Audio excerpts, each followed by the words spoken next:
Great to be with you. Great to be back in this building. Yeah, many years ago, coming under care of this presbytery. The presbytery was very gracious to me and overseeing me when I was far away in the UK, studying there. And it's good to be back in this part of the world. It's been a long time since I've been in Wisconsin, so it's good to be here. I'm glad the weather has cooperated. Didn't have a foot of snow on the ground. Even though I'm from Chicago, my blood has thinned being in Southern California.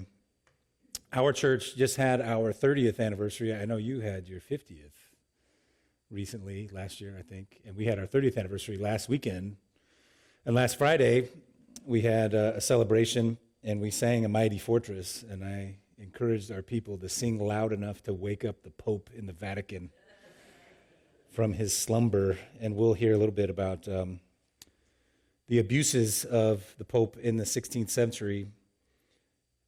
We think of Psalm 46 and A Mighty Fortress as the battle hymn of the Reformation. And kind of the battle hymn for the French Reformation was Psalm 68. It was a psalm that the Huguenots, you can dazzle your friends if you want to know, you'll often hear Huguenots. And we don't want to be cruel, but the proper pronunciation is the Huguenots. So you can sound really smart at cocktail parties if you want to speak correct French. But they look to Psalm 68 for encouragement, one of the more persecuted churches of the Reformation period. And Psalm 68 lifted them up in times of trial. So I'll just read a few verses here. God shall arise, his enemies shall be scattered. Those who hate him shall flee before him. As smoke is driven away, so you shall drive them away, as wax melts before fire. So the wicked shall perish before God, but the righteous shall be glad. They shall exult before God. They shall be jubilant with joy. Sing to God, sing praises to his name. Lift up a song to him who rides through the deserts. His name is the Lord. Exalt before him.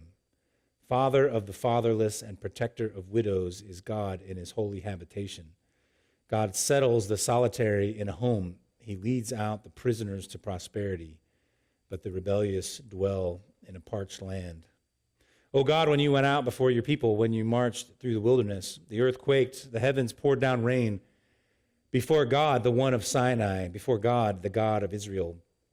Rain in abundance, O God, you shed abroad. You restored your inheritance as it languished. Your flock found a dwelling in it. In your goodness, O God, you provided for the needy. So that was a psalm of encouragement for the French Reformed as they suffered the abuses from the Roman Catholic Church and the Roman Catholic civil magistrate in France. And now you'll hear about some of their courage during that era. Prior to the founding of the Academy of Geneva in 1559, the premier institution for training French-speaking pastors was the Academy at Lausanne, Switzerland. This was the first Protestant school for pastors in the Francophone world. The academy began in 1537 with two professors, Pierre Caroli, who lectured on the Old Testament, and Pierre Viret, who lectured on the New Testament. Caroli soon was dismissed, and it probably was dismissed before he ever taught a course. He was an interesting guy. Caroli charged Viret, his colleague, with Arianism, denying the deity of Christ. He claimed that the younger pastor denied the Orthodox doctrine of the Trinity. So they have this controversy. They only have two faculty members, and they're feuding with each other. So they call in Calvin. He comes to defend Viret, who was a close friend of his. And Calvin's only been in Geneva for about a year at this point. So he disputes the accusations against Viret. Then the three pastors, Caroli, Viret, and Calvin, are summoned before the city council in Lausanne. Viret defended himself against these charges of Arianism, denying the Trinity. Caroli, though, refused to speak. He's very vocal before, when he's levying the accusations, but when he's before the city council, he becomes mute. And he claimed that a hearing must be held before the authorities in Bern. And Bern, even though it wasn't, you have all these cantons in Switzerland, they're kind of like counties.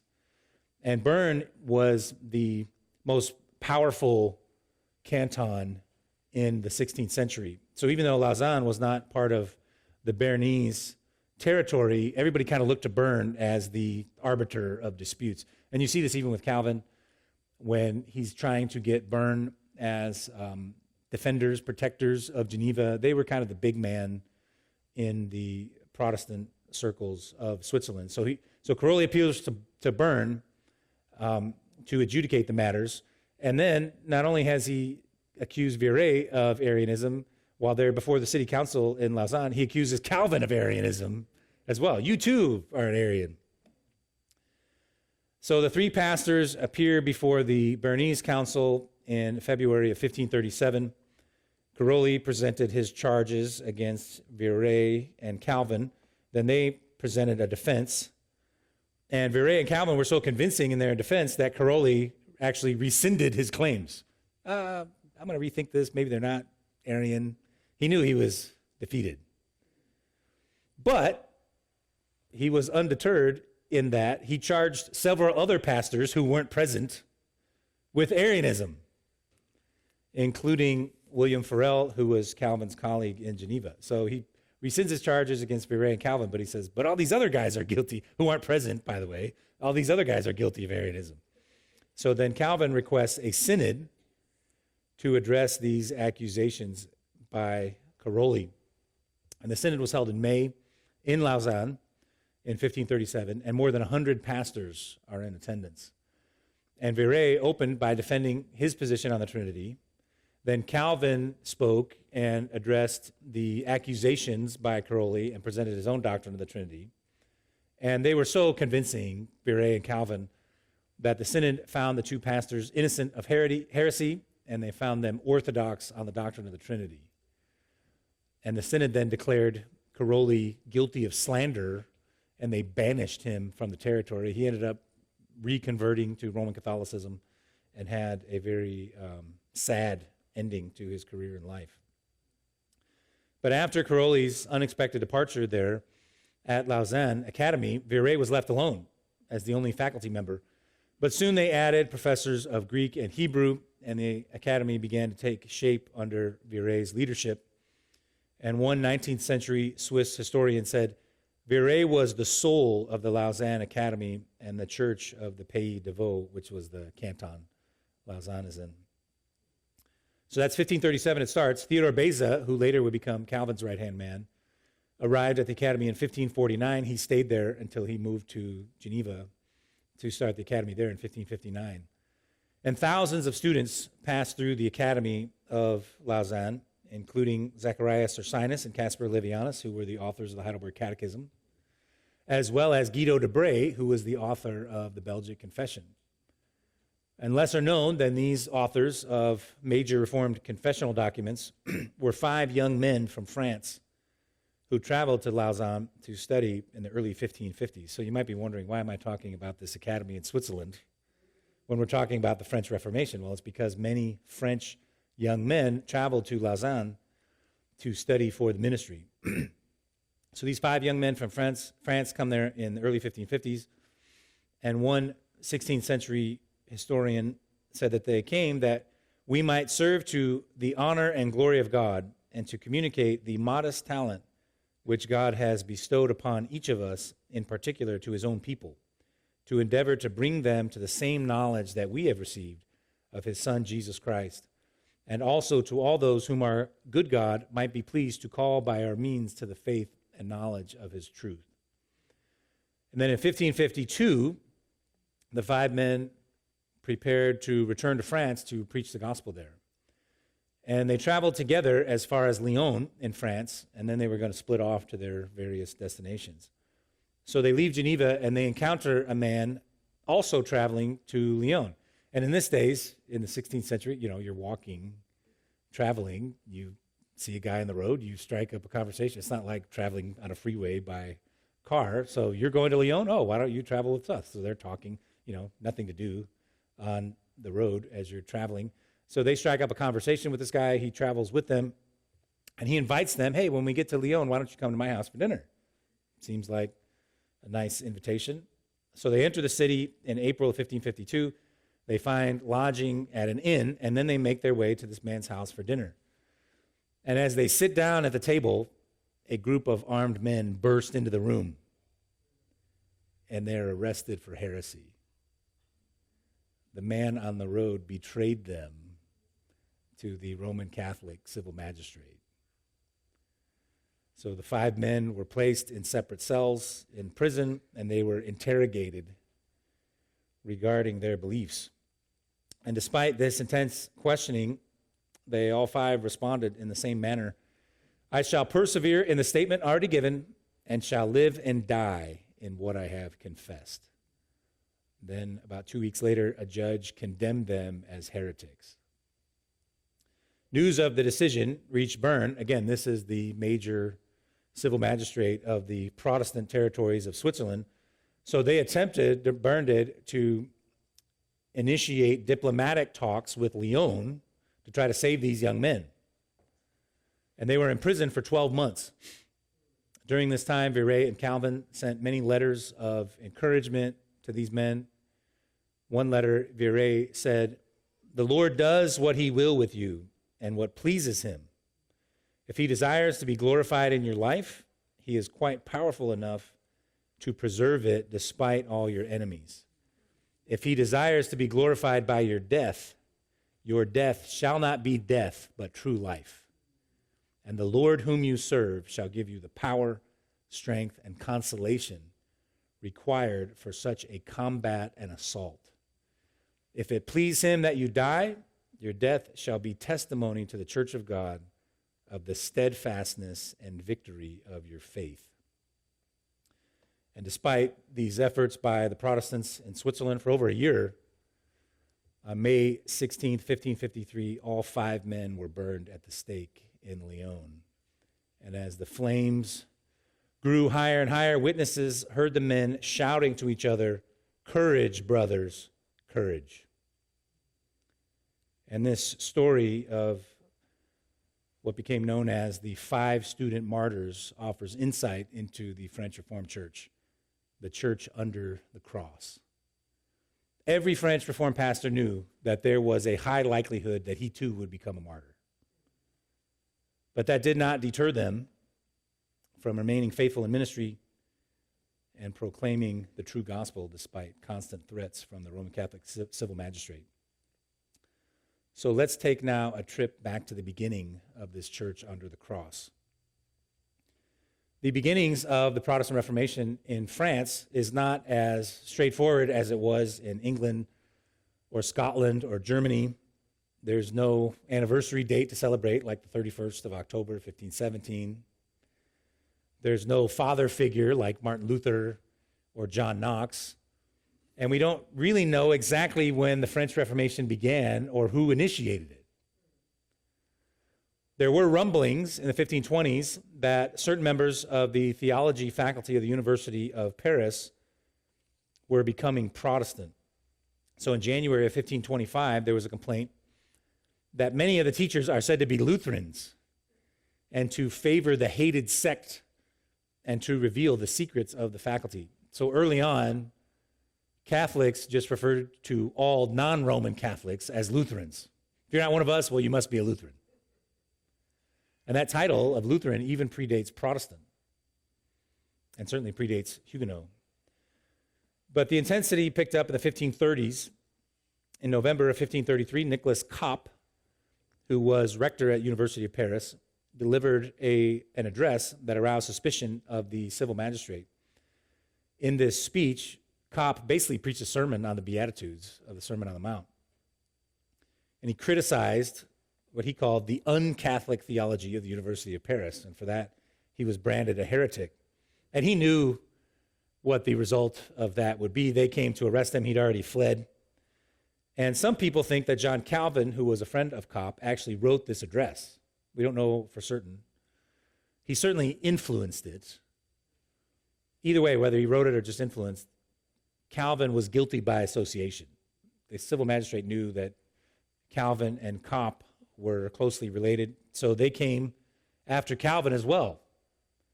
And they searched his room, they confiscated his papers, but he too fled. And according to reports, he fled Paris disguised as a vine dresser, basically a farmer, and he carried a garden hoe on his shoulder as he exited the city in disguise. The king, Roman Catholic king of France, Francis I, was livid at Cop's speech and the growing Protestant movement. So by 1533, they'd already seen what damage, according to Roman Catholic perspective, what damage the Reformation had done in Germany and other territories from 1517 all the way now to 1533. So Francis was determined this will not happen in France. So in December of 1533, he ordered the extermination of what he called the damned Lutheran sects. So now there's a price on the head of the Protestants. And this grew worse in October of 1534 with what became known as the Affair of the Placards. Now, the French are well known for their affinity for protesting. There are often strikes in France till this day. And in 1534, October, they protested by hanging placards in multiple cities around France. And these placards are not like bumper stickers that we think of today. You know, Jesus, take the wheel. God is my co-pilot. These were lengthy diatribes that they wrote out on pieces of wood and would tack all over town. And primarily the target of these diatribes was the Mass, the Roman Catholic Mass. And the heading of one of these placards read, "True articles on the horrible, gross, and insufferable abuses of the papal Mass, invented directly contrary to the Holy Supper of Jesus Christ." So that's the heading.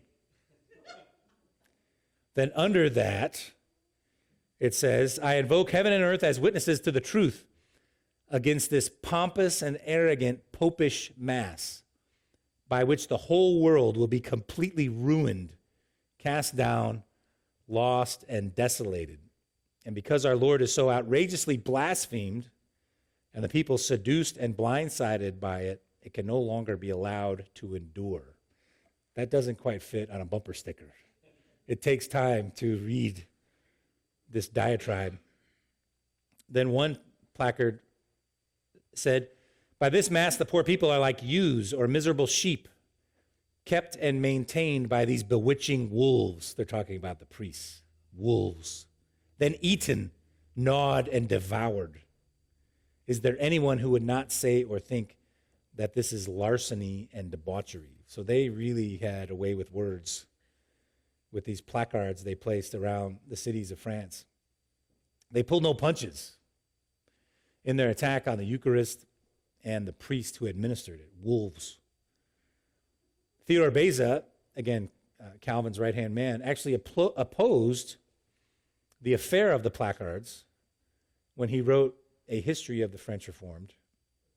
He said everything was shattered by the indiscreet zeal of a few who, having drawn up and printed certain articles in a sharp and violent style against the Mass in the form of a placard in the Swiss city of Neuchâtel. So not only did they place these around France, but even in Switzerland, not only posted and disseminated them throughout the squares and thoroughfares of the city of Paris against the advice of some wiser heads, but they even posted one on the door of the king's bedchamber, who was then at Blois. Now, he supported the theology, of course, of what was written on the placards. He hated the Mass as much as any Protestant, but he didn't support the method. He thought that the subtle threat of violence that ran underneath the text of the placards was counterproductive to their Protestant cause. And the Catholic authorities thought so too. If you place a placard on the door of the king's bedchamber, that basically is a statement, we could have taken your life had we wanted to. And of course, the king is not going to react in a passive way to such a threat. So following this affair of the placards, 200 people were arrested and 20 were executed. Now, I said earlier there was no standout leader in the early days of the French Reformed Church. And in fact, the most influential French Reformed Protestant was never actually a member of a French Reformed Church, John Calvin. He shaped the theology and practice of the French Reformed while living in exile outside of his homeland. He was born in France in Noyon in 1509, and his father, Girard, worked in the Cathedral of Noyon. He was a notary and registrar there. And he married, started a family. They had either 4 or 5 children, all boys, and at least one, maybe even 2, died in infancy. John was the second son. And he later recalled a pilgrimage as a young boy with his mother to Ourskamp Abbey, just outside of Noyon, where he kissed a holy relic that was a fragment of the body of St. Anne, the mother of Mary. And St. Anne, if you recall, was also the favored saint of Luther. If you remember his experience on the road where he is struck down off his horse in a thunderstorm, and he says, "Help me, St. Anne, I'll become a monk." So St. Anne, the mother of Mary, was a very prominent saint in the 16th century. Calvin went to this pilgrimage to St. Anne's relic. Now, initially, his father steered him, John, to the priesthood. So he enrolled at an academy in the University of Paris in preparation to advance to the theological course at the university. And there he practiced the daily offices, even as a young boy, that was similar to a monastery. So they would rise at 4 a.m., they would hear a lecture until 6 a.m., then there was a mass, there was breakfast. From 8 a.m. to 10 a.m., they had class. Then 11 was lunchtime, accompanied by Bible reading, followed by prayer. Then at noon, the students were questioned about the morning's work. From 1 to 2, there was a time of rest and public reading. Then from 2 to 3, there probably was a bit of free time. Then from 3 to 5, they had class again. And from 5 to 8, they had vespers, then dinner, also with readings, and then chapel. And bedtime was 8 p.m. in the winter and 9 p.m. in the summer. How would you like that to be your daily schedule as a student? But then in 1525 or 1526, Calvin's father withdrew him from Paris and sent him to Orleans to study law. And Calvin himself, and also Beza, who wrote a biography of Calvin after he died, both attributed this move of his father removing him from a priesthood track to the path of becoming a lawyer. They credited this to his father thinking John could make more money as a lawyer than as a theologian or a priest. Because of his time working around the cathedral as a registrar, Girard, Calvin's father, knew that this was not the place to become wealthy as a priest. But why would he come to this realization so late in Calvin's time of education? He's probably 14 or 15 when he is transferred from a theological track to a legal track. We don't know for sure, but later in 1531, Girard had a falling out with the church and he was excommunicated. So his relationship with the church was rocky, even in the 1520s.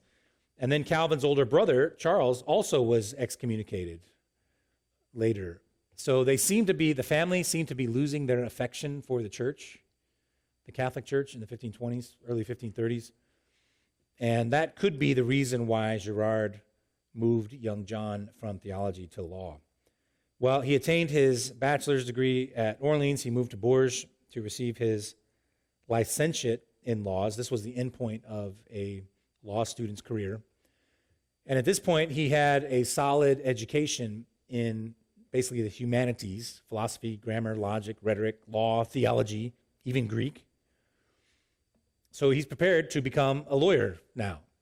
And we don't know when exactly it happened, but at some point in the early 1530s, he says that he underwent a sudden conversion.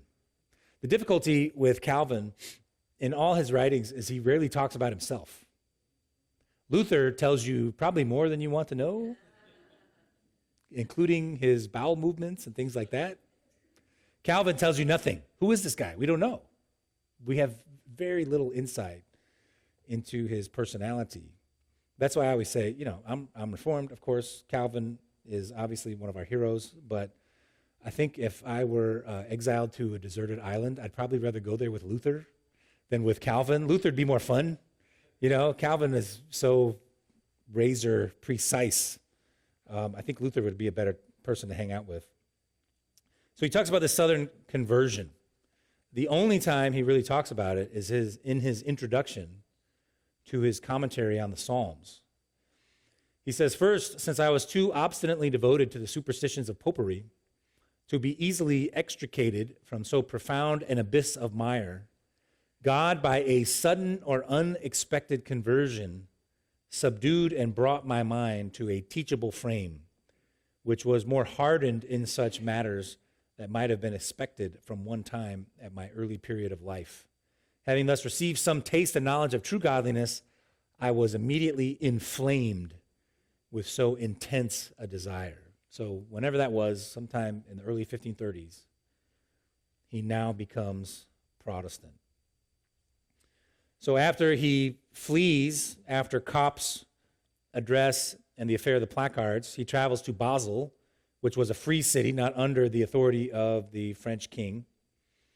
Basel had actually declared for the Reformation on the urging of the reformer Johannes Oecolampadius.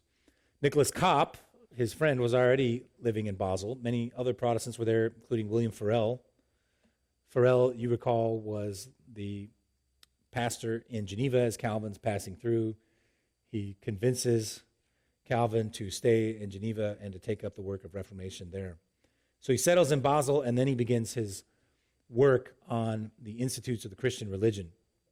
He composed the first edition of the Institutes in 1535, 1536, and he would revise this work throughout his life. If you look at the early 1536 edition, it's much smaller than the final version from 1559.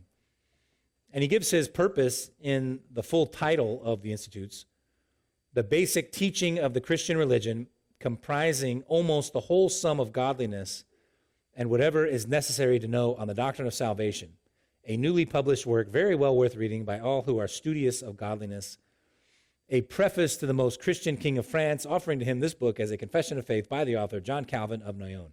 Not the most eye-catching title. You're scrolling through Amazon, this probably won't make you stop. But that's what they did in the 16th century. So he first wrote an apology, a defense, he says, of the evangelical faith. And then second, he writes an instruction, an institutio. That's why it's called the Institutes. It's an instruction on the Christian faith. And he wrote an apology, a defense, because the French Reformed were under attack. As I said, the French king wants to eradicate his kingdom of these pesky Protestants. So he prefaces, Calvin does, the Institutes with a letter to the king, Francis I. And he defended the French Reformed against the charge that they were seditious rebels against the king. Because Francis had interpreted the affair of the placards as an assault against the government by anarchists. So if you're not Roman Catholic, well, then you must be an anarchist trying to overthrow the French crown. Calvin wrote, "For I shall not be afraid to acknowledge that this treatise contains a summary of that very doctrine, which according to their clamors deserves to be punished with imprisonment, banishment, proscription, and flames, and to be exterminated from the face of the earth." Now, there's no pluralism in France in the 16th century. There's no coexisting. This is winner take all. Calvin then addressed the false impression that the king had of Protestants. He said, "I well know with what atrocious insinuations your ears have been filled by them, in order to render our calls most odious in your esteem. But your clemency should lead you to consider that if accusation be accounted a sufficient evidence of guilt, there will be an end of all innocence in words and actions." So Calvin's a good lawyer. And he's arguing for a fair hearing from the king. Don't just listen to these odious accusations. He's explaining, he's laying out, he's offering a defense of Protestantism. So then he portrayed the Protestants as the true adherents of Christianity, not the Catholics. He said, "But I plead the cause of all the godly and consequently of Christ himself, which having been in these times persecuted and trampled on in all ways in your kingdom, now lies in a most deplorable state. For the ungodly have gone to such lengths that the truth of Christ, if not vanquished, dissipated, and utterly destroyed, is buried, as it were, in ignoble obscurity, while the poor despised church is either destroyed by cruel massacres or driven away into banishment or menaced and terrified into total silence. And still they continue their wonted madness and ferocity, pushing violently against the wall already bent and finishing the ruin they have begun. In the meantime, no one comes forward to plead the cause against such furies." So he's saying the true religion is persecuted by the false religion. The true religion of Protestantism is persecuted by the false religion of Rome. Then Calvin called for Francis to consider true Christianity. This consideration constitutes true royalty, to acknowledge yourself in the government of your kingdom to be the minister of God. For where the glory of God is not made the end of government, it is not a legitimate sovereignty, but a usurpation. And he is deceived who expects lasting prosperity in that kingdom which is not ruled by the scepter of God, that is, his holy word. For that heavenly oracle cannot fail, which declares that where there is no vision, the people perish. But our doctrine must stand, exalted above all the glory and invincible by the power of the world, because it is not ours, but the doctrine of the living God, of his Christ, whom the Father hath constituted king. So he argued that Christianity is the established religion in France, and that Christianity is defined by the Nicene Creed. Now, this is not controversial. But Calvin intended to show that the religion of the evangelicals, the Lutherans, the Protestants, is perfectly within the bounds of the Nicene Creed. So again, Calvin's such a brilliant, he argues so brilliantly as a lawyer. If you've read his writings, you know everything is in such a systematic arrangement. So he says, Christianity defined by the Nicene Creed. We can all agree on this. If Protestants are within the bounds of the Nicene Creed, well, then you're persecuting them unjustly. You're persecuting true religion. A brilliant argument. He doesn't argue for religious toleration. That didn't exist. There's no pluralism, no plurality of churches within France. Instead, he argues that the evangelical faith, Protestantism, is the true heir of the faith of the church fathers, those who composed the Nicene Creed. And it is the true religion of the one holy Catholic and Apostolic Church. So therefore, there can be only one true church established in France, and the Reformed Protestant Church is it.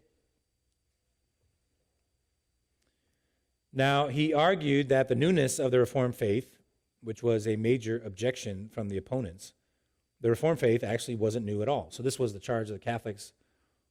Your religion is new. It's novel. We are the ancient church. But Calvin says that's not true at all. It appears to be new, he says, because the medieval church had been so corrupted by the drastic departure from the ancient faith. So from your perspective, Rome, it looks new. From our perspective, we are the ancient church. We are the heirs of the apostolic church. He says, I have no doubt our teaching is novel to them, new to them. So is that of the Bible and of the church fathers. You think this is new? Well, yeah, you think the Bible's new because we're with the Bible. So the Protestants are not the new church. Rome is, in fact, the new church. And he intended for the Institutes to be read by all, both the learned, the unlearned alike. He wrote it so that everyone could understand the true Christian faith. And the Institutes were so influential in shaping the direction of the French Reformed Church over the next few decades that many Catholics charged that Luther and Calvin were treated as masters, patriarchs, and apostles. but in fact they were just looked to as fathers of the faith. So Calvin then, he did return to France in 1536 because there was an edict issued, Edict of Lyon, that allowed these heretics to live in the kingdom of France on the condition they were reconciled to Rome within 6 months. So you can come back, your record will be expunged, but you have to convert within 6 months. Well, Calvin stays there for less than 3 months, and finally in August of 1536, he leaves his hometown and settles in Geneva, and he never returns to live in France. Now, many French Protestants fled to Geneva. Geneva became the city of refugees in the 1540s and 1550s. Heretics apprehended in France could face the minimal punishment of public censure and fine, or they could face the confiscation of possessions, beatings, banishment to the galleys, to the ships. As a rower in the ships, basically it was slavery, and many did not survive the galleys, or the worst punishment of burning at the stakes. And prior to 1560, somewhere between 5,000 and 8,000 French Protestants were killed for the faith. But despite the persecution, as always, the church grows during these times. So churches were established in France beginning in Poitiers. Poitiers was known as the mother church of the Huguenots. And the first national synod of the Reformed churches was held in May of 1559. And from its inception, the polity of the French Reformed Church was Presbyterian. Now, when we think of Reformed today, we typically think of Presbyterian government, but that wasn't always the case. Beginning in the 16th century, some Reformed churches had bishops. Even today in Hungary, the Hungarian Reformed churches have bishops. And other Reformed churches had superintendents, they called them, which were kind of functional bishops. But the French Reformed Church, from its very beginning, was very Presbyterian in its government. So the first canon adopted by that 1559 synod read, "No church, nor church officer, be he minister, elder, or deacon, shall claim or exercise any jurisdiction or authority over another." So all churches are equal. There is no seat of the bishop. There's no church that has hierarchy over the other churches. And all officers of the church are equal. There's no bishop. There's no other form of hierarchy. They believed in the parity of ministers.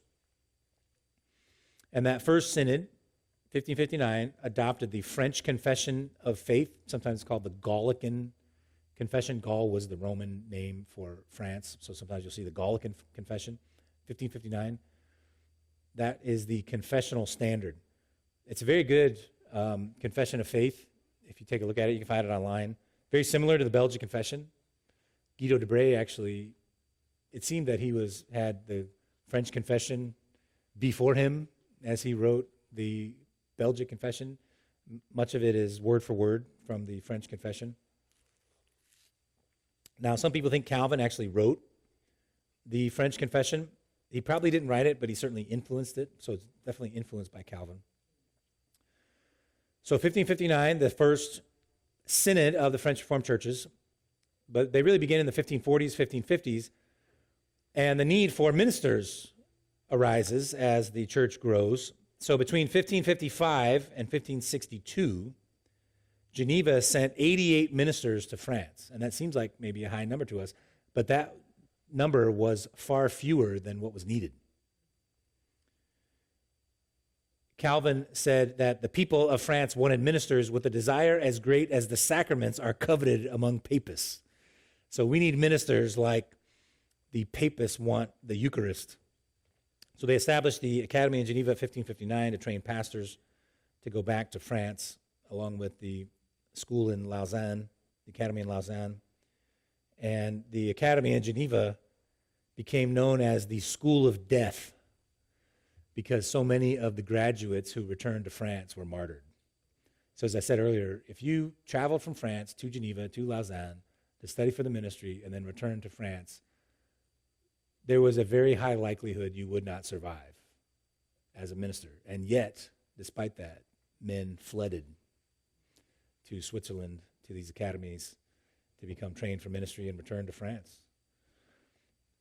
Now, the dealings with the Protestants and Catholics in France in the 16th century became known as the Wars of Religion. In the 1560s, there was great optimism in the French Reformed Church. Numbers vary, but some estimate there were 1.8 million members of the French Reformed Church in the early 1560s, maybe 10% of the population of France. And the Reformed lived mostly in urban areas, and they were mostly literate, which was also rare in those days. And there was a significant number of nobility within the Protestant churches.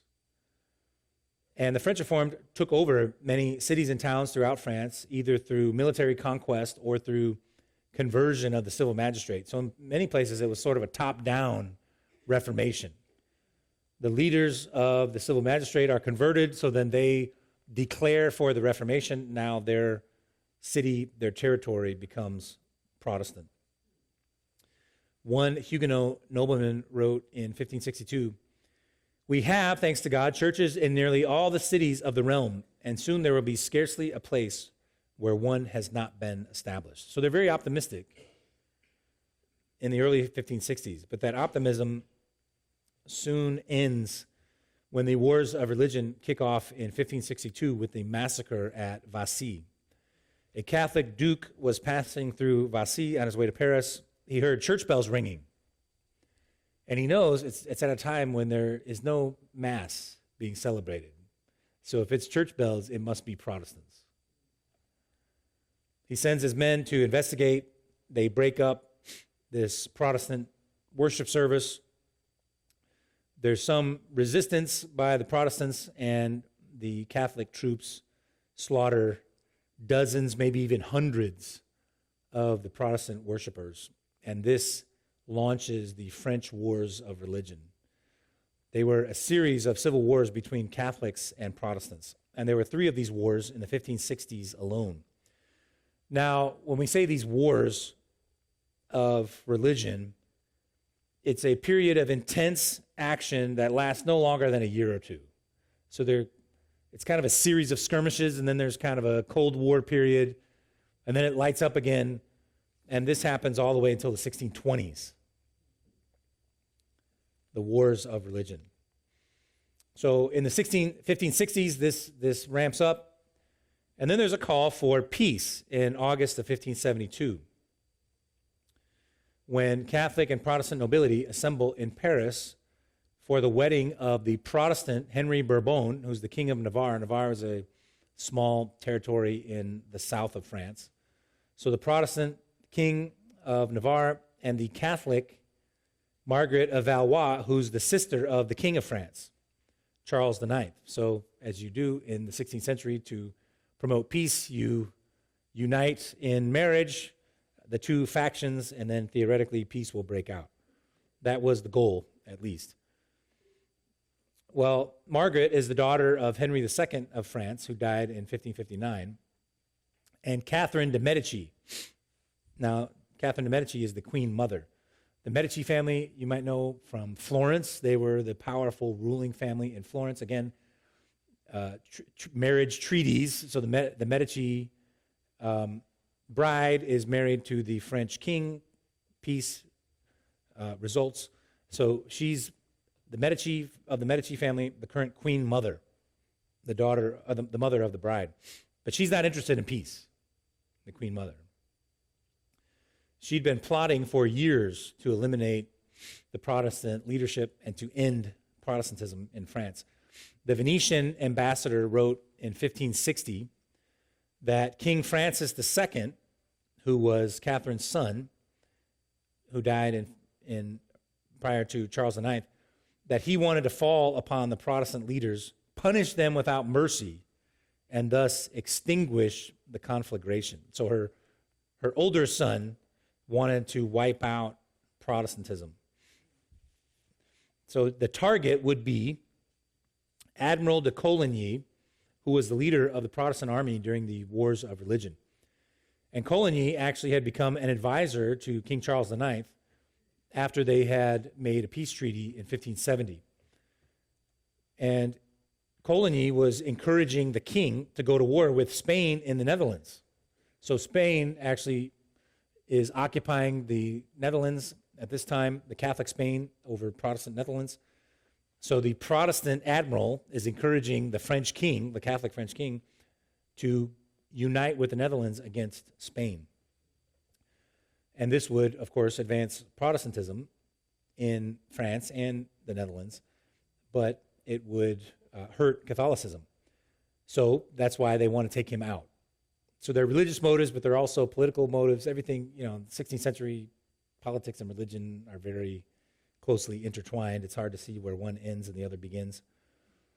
So they hatched this assassination plot at this wedding. On the 22nd of August, 1572, Coligny's shot, but the wound is not life-threatening. The French crown then resorted to outright genocide. The representative of the Pope who was there said if the admiral had died from the shot, no others would have been killed. So it was actually bad luck, so to speak, for the Protestants that Coligny did not die from that initial shot. Had he been killed, the massacre might not have taken place. So what do you do when you have this assassination that's not successful? The Queen Mother reportedly cajoled her son for hours in an attempt to convince him to end the Protestant threat. And finally, the king says, "Since you deemed it well to kill the admiral, I agree, but all the Huguenots in France must likewise perish, so that not one be left later to find fault with me." So basically, if we kill one, we got to kill them all. Otherwise, they're going to retaliate. This is why often if you kill a king, you've got to kill all his sons, because eventually his sons will grow up and seek retaliation. So the king of France says, well, we've got to exterminate all the Protestants. Otherwise, they'll retaliate. So Coligny shot on the 22nd of August. On the 24th of August, which is St. Bartholomew's Day, Catholic troops entered Coligny's room. They stabbed him in the chest. They threw his body out the window. Then they removed his head. The definition of overkill. They were going to be very thorough this time to make sure the assassination was successful. The soldiers then killed all the Protestant nobles in the vicinity. The Protestants kind of stayed in that one part of town for the wedding, so they just go through like a buzzsaw. And violent mobs of Catholics began spreading throughout Paris, massacring Huguenots, and the massacre continued for days, and the blood of Protestants flowed in the streets. No one knows how many of the French Reformed died in Paris. Estimates range from about 1,000 to 3,000. But then the violence extended into the countryside outside of Paris, into the provinces, and again, we don't know the exact number. But there were so many corpses thrown into the Rhone River in Lyon then they drifted downstream to Arles, that the residents of Arles could not drink the water for 3 months. That's how many dead there were. The total number, again, we don't know for sure, of those massacred in the St. Bartholomew's Day massacre, 1572, ranges from 2,000 to 20,000. Well, there's more to say. Let me jump ahead to some lessons we can learn from our French Reformed forefathers. How to live as a minority in a majority world. From the beginning, the French Reformed consciously rejected the practices of the radical reformers, the Anabaptists of the 1520s and 1530s. Many Anabaptist groups were separatists. They established their own communities far removed from mainstream society. They separated themselves from the culture wherever they were. And we see remnants of these sorts of practices in Mennonite communities, Amish communities, still today. They are the descendants of these Anabaptists from the 1520s, 1530s. But the French Reform didn't retreat from French culture. They didn't separate themselves from mainstream culture, establishing their own communities. Their goal was to reform the culture. And other radical groups in Germany attempted to overthrow the civil government and to establish their own rule. In the War of the Common Man, which used to be known as the Peasants' War, 1520s, 1525, this was a true revolution. It wasn't just a religious reformation, but in the War of the Common Man, they attempted to overturn the entire social order, with the lower classes, the peasants, replacing the upper classes. Many Marxists of the 19th and 20th centuries looked to this War of the Common Man, the Peasants' War of the 1520s, as kind of their forerunners, these revolutionaries who attempted to replace the hierarchy at the top with the lower classes. And again, just like everyone who wasn't Roman Catholic was considered a Lutheran by Rome, anyone who wasn't Protestant was lumped into this category of insurrectionists. So you have the radical reformers, Anabaptists and others, who are attempting to overthrow the government. Well, Rome says, if you're not of us, well, then you must be in this category. That's why Calvin writes to the king, says, no, we're not insurrectionists. We want to live peaceably in the kingdom. And again, he argued that Reformed Protestants adhered to the Nicene Creed. It was the historic Christian faith of the New Testament, the apostolic faith. So what should we do? Well, we can, as Reformed Protestants, adopt Calvin's tactic of making arguments for the truth of Reformed Protestantism and its values in our culture. We can attempt to reason with non-Christians in the civil realm. We know they don't have the Holy Spirit, they don't have regeneration, but they do have the image of God. They're made in the image of God. And there is common grace. So we can make arguments to persuade them for things like freedom of religion so that we would be unhindered by the civil magistrate. We can make arguments for biblical understanding of human rights with regard to things like abortion, marriage, privacy rights, the sovereignty of the individual over his body. So we could, just as Calvin argued to the king of France, we can make arguments in the civil realm. But he knew, Calvin did, that the ultimate hope is not found in establishing just laws and moral standards. The ultimate hope is found in the gospel. So while we can use these arguments to make advancements with non-Christians in the civil realm for the betterment of society, our primary focus always should be on the proclamation of the gospel and the conversion of sinners to Christ. So we can't be distracted by our mission as the church by attempting to improve the quality of life in the civil realm in this present evil age. It's the preaching of the gospel that transforms hearts. And that must always be our primary focus. Now, as I said, religious pluralism, the separation of church and state, these were not on the table in the 16th century. If you brought up something like that, it would be as foreign to them as landing on the moon. It just does not exist. So it's a very different world that they lived in than we lived in. So if Reformed Protestants were to succeed, in their mind, they had to have an army. This is why they had Huguenot armies. Admiral de Coligny was the leader of the army, the French Reformed Army. Now, to us, that seems a French Reformed Army? But that was life in the 16th century. And because they had an army, because the Pope had an army. In the 16th century, the Pope was not only the head of the church, he was also a civil ruler of the Papal States. The Papal States were a civil kingdom in central Italy ruled by the Pope, and he had an army. The Pope led an army. So if the Pope has an army, why can't the French Reformed have an army? That's the thinking in the 16th century. Now, of course, I think today we would not advocate for Reformed Protestants forming an army, taking on the forces of the secular state in a military conflict.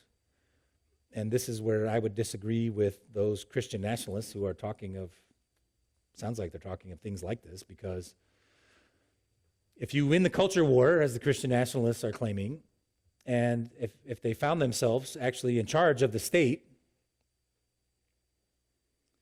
with a Christian religion, that includes outlawing non-Christian religions, although some of them, if you hear them, they kind of don't want to go there publicly and actually voice that they would outlaw all non-Christian religion. But if you're going to be Christian nationalists, it seems to me you have to have one religion. There's no pluralism in this political philosophy. So then what do? How do you enforce that? And again, they don't want to go there publicly. But what if you can't convince non-Christians to become Christians? At some point, you have to coerce them. So does this mean you're going to pick up a sword as a Christian nationalist and force conversion on non-Christians? Now again, you won't hear many of them talk this way, but it seems to me that's the inevitable conclusion of that political philosophy. I don't think we see that in the New Testament myself. Now, Old Testament, of course, national Israel living in a typological theocratic kingdom. But in the New Testament, we don't use physical coercion to advance the kingdom of Christ. Paul says in 1 Corinthians 10, "For the weapons of our warfare are not of the flesh, but have divine power to destroy strongholds. We destroy arguments and every lofty opinion against the knowledge of God and take every thought captive to obey Christ." So I think we can learn from our French Reformed forefathers not to take up the sword, not to have Protestant armies, but rather to have well-trained pastors to pick up the sword of the Word of God, to proclaim the gospel, trusting in the Holy Spirit, to expand His kingdom. This is how we should live in this present evil age. All right, why don't we stop there? If we have any